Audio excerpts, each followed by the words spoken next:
Doctor Gopakumar, ഇപ്പോൾ ഇന്ത്യയിൽ നിന്നുള്ള വിവിധ പാർട്ടികൾ, ഇപ്പോൾ DMKയിൽ നിന്ന് കനിമൊഴി, കരുണാനിധിയുടെ മകൾ കനിമൊഴി, അതുപോലെ ശരത് പവാറിന്റെ മകൾ സുപ്രിയ സൂലെ ഒരു കമ്മിറ്റിയെ നയിക്കുന്നു.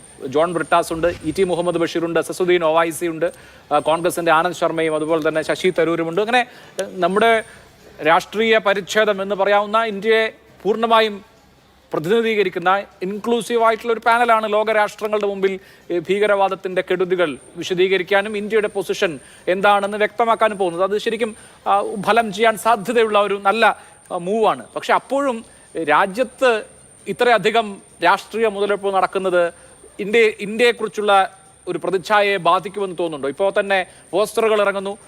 മധ്യപ്രദേശിലെ ഉപമുഖ്യമന്ത്രി പറയുന്നു സൈന്യം നരേന്ദ്രമോദിയുടെ കാൽക്കീഴിലാണ് എന്ന്. മോഡിയുടെ ഫോട്ടോ വെച്ച് റെയിൽവേ ടിക്കറ്റ് വരെ അടിക്കുന്നു, സിന്ദൂർ ഓപ്പറേഷൻ എന്ന് പറഞ്ഞ്. ഈ തരത്തിൽ കഴിഞ്ഞില്ല, ഒരു ടെമ്പററി സീസ് ഫയർ ഉണ്ടായിട്ടുള്ളൂ. അപ്പോഴേക്കും രാഷ്ട്രീയമായി 10 വോട്ട് ആർക്കാണ് കൂടുതൽ കിട്ടുക എന്നുള്ള നിലയിലേക്ക് പോകുന്നത് എന്ത് പിക്ചറായിരിക്കും നൽകുക? ഞാൻ ആദ്യമായിട്ട് പറയട്ടെ, AM ഷിനാസ് പറഞ്ഞ എല്ലാ കാര്യങ്ങളോടും പൂർണ്ണമായിട്ട് യോജിക്കുകയാണ്.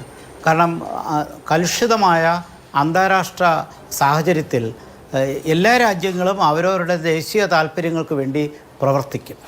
അതിന് ഒറ്റക്കെട്ടായി നിന്ന് സമവായം സൃഷ്ടിക്കുകയാണ് വേണ്ടത്. നമ്മുടെ ഇവിടുത്തെ സാഹചര്യത്തിൽ പാർലമെൻ്ററി ജനാധിപത്യമാണ് എന്ന് പറയുമ്പോഴും ഇവിടെ 2 എക്സ്ട്രീംസ് ഉണ്ട്. ഒന്ന്, പാർലമെൻ്ററി ജനാധിപത്യം ആകുമ്പോൾ അതിൻ്റെ തലപ്പത്ത് വന്നിരിക്കുന്ന പ്രധാനമന്ത്രിയും ഭരിക്കുന്ന ഗവൺമെൻറ്റും അതിനൊരു പ്രാധാന്യം എപ്പോഴുമുണ്ട്. അത് പഴയ കാലത്ത് ഇന്ദിരാഗാന്ധി പ്രധാനമന്ത്രിയായിരുന്ന ബംഗ്ലാദേശ് വിമോചന സമയത്തും ഒക്കെ നമ്മളത് കണ്ടതാണ്. അതേപോലെ മറുവശത്ത് താഴേക്കിടയിലുള്ള ഏറ്റവും മൈക്രോ ലെവലിലുള്ള രാഷ്ട്രീയക്കാരന് വേണമെങ്കിലും, ഞാൻ പ്രത്യേകിച്ച് ആരെ ഉദ്ദേശിച്ചല്ല, ഏറ്റവും ചെറിയ പ്രാദേശിക പാർട്ടിയുടെയും ഉപപ്രാദേശിക പാർട്ടിയുടെ നേതാവിന് വേണമെങ്കിലും ഭരണത്തെ വിമർശിക്കാനുള്ള സ്വാതന്ത്ര്യം ജനാധിപത്യത്തിൽ കൊടുത്തിട്ടുണ്ട്. വാസ്തവത്തിൽ ഇന്നത്തെ ലോകത്ത് ഈ കമ്മ്യൂണിക്കേഷൻ റവല്യൂഷൻ വന്നു, ഒരു വലിയൊരു വൈജ്ഞാനിക വിപ്ലവം നടന്നു. അതുകൊണ്ട് ഒരു രാജ്യത്ത് നടക്കുന്ന കാര്യങ്ങൾ മറ്റു രാജ്യത്തിൽ എത്തിക്കാൻ വലിയ താമസമൊന്നും വേണ്ട. പക്ഷെ പലപ്പോഴും എന്തു പറ്റുന്നു, ഈ മീഡിയയുടെ സിൻഡിക്കേറ്റുകൾ ഉള്ളത് കൊണ്ട് പലതരത്തിലുള്ള വാർത്തകൾ വന്ന ആൾക്കാരെ കൺഫ്യൂസ് ചെയ്യും. സോഷ്യൽ മീഡിയ വന്നപ്പോൾ അത് കൂടുതൽ അപകടകരമായി പോയില്ലേ എന്ന് പോലും തോന്നുന്നുണ്ട്. നമ്മൾ വളരെ കാലം ഡിപ്ലോമസി, നയതന്ത്രവും എല്ലാം കൊണ്ട് നടന്ന്, പഴയ കാലത്താണ് ഞാൻ പറയുന്നത്, ശീതസമരകാലത്ത് പോലും നമ്മൾ നന്നായിട്ട് പ്രവർത്തിച്ചിട്ടും എന്തുകൊണ്ട് അമേരിക്ക പാകിസ്ഥാൻ്റെ കൂടെ പോയി? മുഷറഫും പഴയൊരു വീഡിയോയിൽ പറഞ്ഞില്ലേ, we were doing the dirty business for America. അപ്പോൾ ഇതിൽ ഒട്ടും വിശ്വസിക്കാൻ പറ്റാത്തത് രാജ്യം അമേരിക്കയാണ്. അവർക്ക് അവരുടെ കച്ചവട താല്പര്യമല്ലാതെ, അവരുടെ നയതന്ത്ര താല്പര്യമല്ലാതെ, തന്ത്രപരമായ താല്പര്യം മറ്റൊന്നും അവിടെ ഇല്ല. ജനാധിപത്യ രാജ്യമാണെന്നോ ഒന്നും ഒരു പരിഗണനയുമില്ല. പിന്നീട് ശീതസമരത്തിന് ശേഷം ഈ അമേരിക്ക തന്നെ നട്ടു വളർത്തിയ ഒസാമ ബിൻ ലാഡനെ റാവൽപിണ്ടിയിൽ ചെന്ന് മറൈൻസിനെ കൊണ്ട് ആക്രമിച്ച് കൊല്ലുമ്പോഴും അപ്പോഴും അമേരിക്ക വലിയൊരു കാര്യം ജനാധിപത്യത്തിന് ചെയ്തു എന്നുള്ള മട്ടിലാണ്. അപ്പോൾ ചുരുക്കത്തിൽ ഞാൻ അഭിലാഷ പറഞ്ഞതിനോട് യോജിക്കുന്നു. നമ്മൾ ഈ 7 കമ്മിറ്റികൾ നന്നായി പ്രവർത്തിക്കട്ടെ. പബ്ലിക് ഡിപ്ലോമസി എന്നൊരു ഡിവിഷൻ തന്നെ നമ്മുടെ മിനിസ്ട്രി ഓഫ് എക്സ്റ്റേണൽ അഫയേഴ്സിലുണ്ട്. ആ ഡിപ്ലോമസിയുടെ ഡിവിഷൻ പലതരത്തിൽ പ്രവർത്തിക്കാം. ഒന്ന്, നയതന്ത്ര വിദഗ്ധരായ ആൾക്കാർ, റിട്ടയർ ചെയ്ത ആൾക്കാർ, അല്ലെങ്കിൽ പ്രവർത്തിക്കുന്ന ആൾക്കാർ, അവർക്ക് തന്നെ പൊതുസമൂഹത്തിൽ ഇത്തരം കാര്യങ്ങൾ കൂടുതൽ നമ്മുടെ രാജ്യത്ത് പറഞ്ഞു കൊടുക്കാം.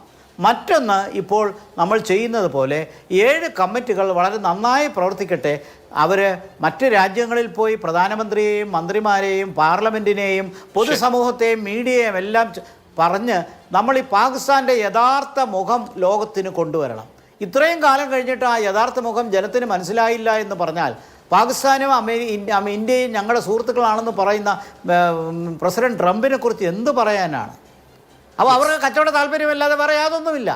അപ്പോൾ അതിൽ ഇക്കാര്യത്തിൽ ഒട്ടും വിശ്വസിക്കാൻ പറ്റാത്തത് അമേരിക്കയെ തന്നെയാണ്. അത് മാത്രമല്ല, കലുഷിതമായ അന്താരാഷ്ട്ര രംഗം എന്ന് പറയുമ്പോൾ പശ്ചിമേഷ്യയിലെ പ്രശ്നം കിടക്കുന്നു, ഉക്രൈനിലെ പ്രശ്നമുണ്ട്. ഇതെല്ലാം ക്രോസ് കട്ട് ചെയ്യുന്നത് കൊണ്ട് തികച്ചും ഒരു പോളറൈസേഷൻ, അത് ധ്രുവീകരണത്തിലേക്ക് എത്തുന്നില്ല. അത് പാകിസ്ഥാന് ഗുണം ചെയ്യുന്നു. ഇവിടെ നമ്മളെല്ലാവർക്കും മനസ്സിലാക്കിയതുപോലെ പാകിസ്ഥാനിലെ ഡീപ്പ് സ്റ്റേറ്റാണ് അവിടെ കാര്യങ്ങൾ നടത്തുന്നത്. ഇന്ന് അവിടുത്തെ പട്ടാള മേധാവിയെ ഫീൽഡ് മാർഷലായി പ്രൊമോട്ട് ചെയ്തിരിക്കുന്നു എന്നൊരു വലിയൊരു വാർത്ത വന്നിരിക്കുന്നു. അയൂബ് ഖാൻ പണ്ട് 65-ൽ പാകിസ്ഥാനും ഇന്ത്യയും നടന്ന യുദ്ധത്തിൽ തോറ്റ് തൊപ്പിയിട്ടതിന് ശേഷം അദ്ദേഹത്തെ വീണ്ടും ഫീൽഡ് മാർഷലാക്കി. അന്ന് ജനറലിനെ ഫീൽഡ് മാർഷലാക്കി. ദേ ഇപ്പോൾ വസീം മുനീറിനെ വീണ്ടും ഫീൽഡ് മാർഷലാക്കി. അപ്പോൾ എന്താണ് ഈ കാണിക്കുന്നത്? അവിടെ ഭരണം ജനാധിപത്യമൊന്നുമില്ല. അവിടുത്തെ ഭരണം മതമേധാവികളും രാഷ്ട്രീയ പട്ടാളവും കൂടി ചേർന്നാണ്. അപ്പോൾ അവർക്ക് ഫാൾസ് പ്രൊപ്പഗാൻഡ നടത്താൻ പറ്റും. നമ്മൾ എന്തുകൊണ്ട് ഇത് ചെയ്യുന്നു? ഞാൻ നിർത്തുകയാണ് അഭിലാഷേ. നമ്മുടെ സോഫ്റ്റ് ഡിപ്ലോമസിയുടെ ഏറ്റവും ശക്തമായ ഒരു സന്ദേശമാണ് ഈ 7 കമ്മിറ്റികൾ ചെയ്യുന്നത്. അവർ നന്നായിട്ട് പ്രവർത്തിക്കട്ടെ. അത് കൂടുതൽ നമുക്ക് അനുകൂലമായ അഭിപ്രായം, ലോകാഭിപ്രായം ഉണ്ടാക്കാൻ കാരണമാകട്ടെ.